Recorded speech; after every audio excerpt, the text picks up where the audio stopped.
Good evening. The 26th of March was the deadline day for political parties hoping. What that means is that if you want to use a political party to seek an elective seat in August 9th general election, you had until Saturday to make sure you are a member of that party. So what maybe many people did not get is that not that you had to be an aspirant by 26th, but you had to be a member of that party. So the latest narrative that maybe Jubilee party have had many aspirants than the other party, than UDA and ODM, is still there, but that will only hold after the nominations, because that's when you will know the candidates that you're going to field in this elective seat. Now, I want us to look at something here, and I want us to go directly to Bungoma. In Bungoma, there was an expected face-off between Azimio and Kenya Kwanza. In the Senate, Ford Kenya is supposed to field a senatorial candidate, and of course that is going to be the Kenya Kwanza candidate. Then Azimio is also going to field their candidate. So on the side of Azimio, Mukisa Kitui is going to fly the ticket, and that is against the other, and that has been given to him after Wamunyinyi, who is the Kandui MP, the party leader of the APK, withdrew from that race. And now they're going to give that chance to Mukisa Kitui. But on the other side, Ford Kenya is supposed to field a candidate. And as of now, we understand that perhaps Moses Wetangula is going to seek re-election. Remember, he had announced some time back that he was going to focus on national politics and he will not seek that re-election. But if there is a politician that I've actually known that know how to balance between national and county politics, so far, there are only two in this country. One is Moses Masika Wetangula. Two is Gladys Wanga. Gladys Wanga is campaigning to be Homa Bay governor, but you will always see that maybe in the morning he's in Homa Bay, in the afternoon he has joined the Azimio mainstream campaigns. Now this is something that is happening now. That aside, what I want us to look at is one, why is it that Keneth Lusaka, who had announced that he had ditched Jubilee party for Ford Kenya, which is the party that belongs to Moses Wetangula, is not in the campaign trail?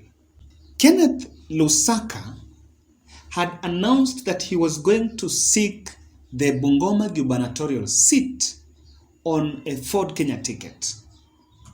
But it seems after that announcement, there was a fallout. And that is what I want to explain here. The fallout between Keneth Lusaka and the Kenya Kwanza team. That is already imminent. Keneth Lusaka is the Senate Speaker.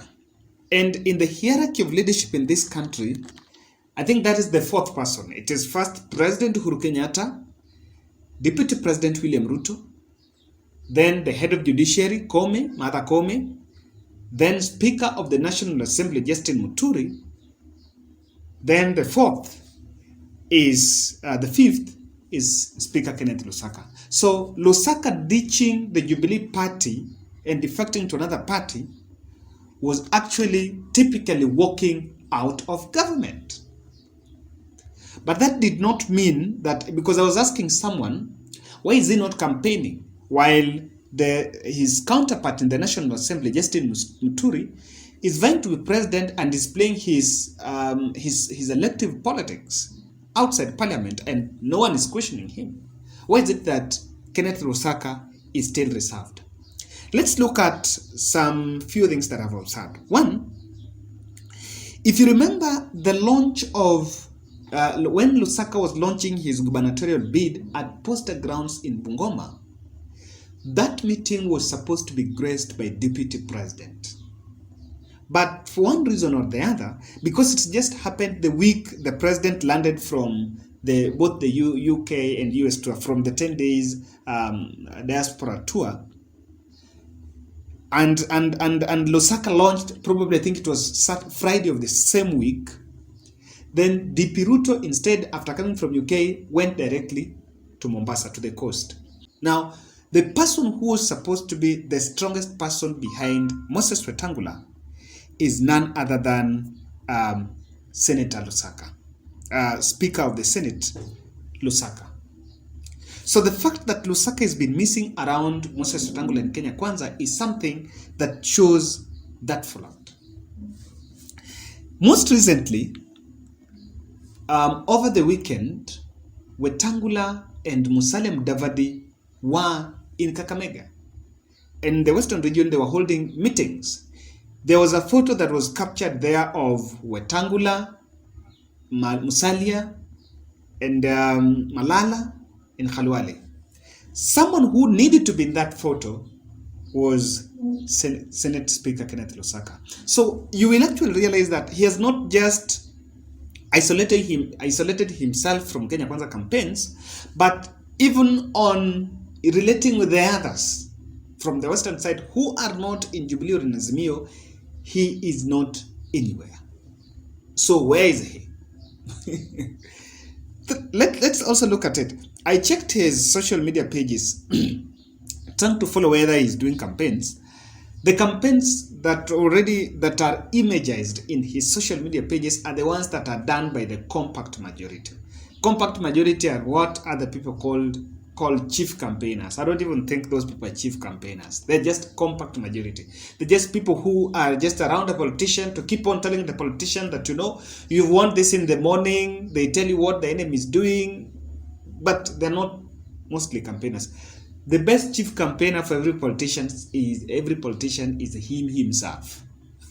So I've realized that not even a single campaign have been organized by Lusaka as a person, even after announcing that bid. So that could probably show that something is happening. But so someone is also asking, could it be possible that he's waiting for dissolution of the parliament, or rather of the Senate? I want to discredit that by saying the National Assembly Speaker, Justin Muturi, is doing his elective politics. Now, in this video, I want to look at the factors or the scenarios around Keneth Lusaka that may be informing his decision. And I want to believe that there is a likelihood that he's still in Jubilee. By the way, let me tell you people something. If you're a member of a Jubilee party, whether as a politician, whether as someone who's an MP or an MCA, or even just as a civilian here, and you did not write a formal letter to Jubilee party that you've ditched the party, you'll be considered to still be a member of that party. And I can tell you, this is a ticking time bomb. The politicians that maybe have joined UDA or for Kenya or other parties or ODM, if you didn't write a formal letter to Jubilee, or just even if you didn't write a formal letter to ODM party that you've left, there is no way those people are going to say you've left the party. So by the time you will now take your papers to ABC, you'll be found that you are a member of two political parties, and you can even be disqualified. You'll have to contest your candidature further, even through the courts, because something is not going to be right. Now, let's face it, ladies and gentlemen. First, kindly subscribe to our channel and also like our videos. I keep on insisting liking the video because that helps a lot. And you can also give us your feedback, especially someone from Bungoma. Tell us whether you are seeing the posters of Lusaka in Bungoma town. Now, the factors that I think are playing around Lusaka is the hostility on ground. For someone who was already, he is a speaker of the of the Senate, and as a speaker, he doesn't have a kitty that he can run a project on the ground unless he runs a foundation, what Matangi was doing, or maybe he uses his own pocket, but that one can only do fundraisers here and there. So he is being considered as someone who has not been there. You cannot compare it with Wangamati, who is an incumbent governor now and is seeking re-election, even though Lusaka was the first governor of Bungoma. So I think the ground may still be hostile for him, or even by extension, the Ford Kenya, because DAPK is now a very strong party in Bungoma. I would want to believe so. The governor is in DPK, Kanduji Mpio Munyi is from Bungoma, is in DAPK, and the Mukhesa Kitui all have joined the DAPK. So I can tell you that the ground might be hostile for him, and he might have opted just to remain in Jubilee, maybe sick because Jubilee have not produced any governor candidate in Bungoma, and fight it out with Wangamati, square it out with Wangamati, have that war there. In any case, he doesn't win, he can still work with Jubilee if Jubilee forms the next government. That is likely to be there. Corruption scandal. Now, when he announced his bid for the governor, there are two things that were thrown his way, two stones that were thrown his way. One was the wheelbarrow scandal. Remember the wheelbarrow scandal, where a wheelbarrow was bought very expensive when he was a governor. And of course, now that was used by his competitors, and it was to show that this is a very corrupt person who should not be allowed to take charge of the county. But as that was also happening, the President Uhuru Kenyatta had also implored him and asked him not to leave government. The president also implored on him not to leave and just take there. You know, he had lost. He vied as a governor in 2017 and he lost to Wangamati, but then he was vying through Jubilee. So most likely, those were two things. And I can mention that when the time to resign, you know, when this time to resign, go and seek those elective seats was there, when that was going on, I actually realized that the president was in talks with some people not to leave government, and the ones that will leave, of course, they will always find something to sabotage you. But then someone should also challenge me here, help us get an explainer. So for a leader like Senate Speaker, when he wants to go and seek an elective seat, he doesn't resign. Yeah, he doesn't resign because even the senators are not resigning. So the corruption scandal, I think, is a situation around him. Number three is the confrontation with the government. You know, he has served as, we mentioned, I think is the fifth most powerful person in government in between 2017 now.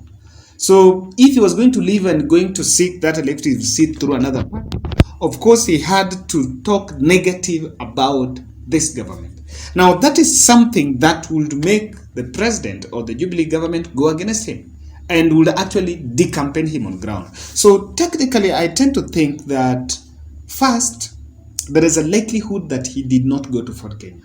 He remained in Jubilee, and he remained in Jubilee even to avoid confrontation with President Uhuru Muigai Kenyatta. Ladies and gentlemen, we are looking at it, but there is also another intel that Moses Wetangula is going to seek that re-election. By the way, I think it was more likely for Lusaka to join Fort Kenya and seek governor seat in that Fort Kenya only and only if Wetangula is also on ballot as a senator. That's when they can create a very good campaign momentum. But without Wetangula on ballot, it is most likely that he will stick the other side and try to ride on the euphoria of the president, and so that president can find a truce between him and Wangamati, because all of them are in Azimio.